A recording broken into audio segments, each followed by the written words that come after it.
MP થી ખાસ આવ્યા છે એમએલએ વિક્રાંતજી, डॉक्टर विक्रांत जी सर डॉक्टर है, क्या कहेंगे आज? देखिए, ये लड़ाई हर आदिवासी की है। मैं मध्य प्रदेश से आता हूँ, वहाँ से धारासभ्य हूँ, एक सर्जन हूँ और आदिवासी पढ़ा लिखा युवा हूँ। तो आज आदिवासी पढ़ लिख कर अपने हक के लिए लड़ना सीख गया है और अगर हक हमको देंगे नहीं तो इसे छीनना भी हमें आता है। आदिवासी कांग्रेस के राष्ट्रीय अध्यक्ष के रूप में राहुल जी ने मुझे यहाँ भेजा है और ये लड़ाई लंबी है।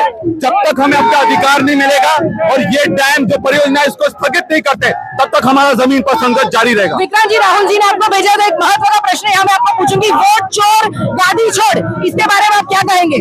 देखिए, सीधी सी बात है, ये जो चुनाव जीत रहे हैं ये वोट चोरी से जीत रहे हैं और अगर एक वोट एक व्यक्ति का अधिकार है तो संविधान को खत्म करने का ये लोग काम कर रहे हैं और बड़े बड़े उद्योगपतियों के हिसाब से चल रहे हैं, वो हम होने नहीं देंगे। लड़ाई को आखिरी अंजाम तक पहुंचाएंगे।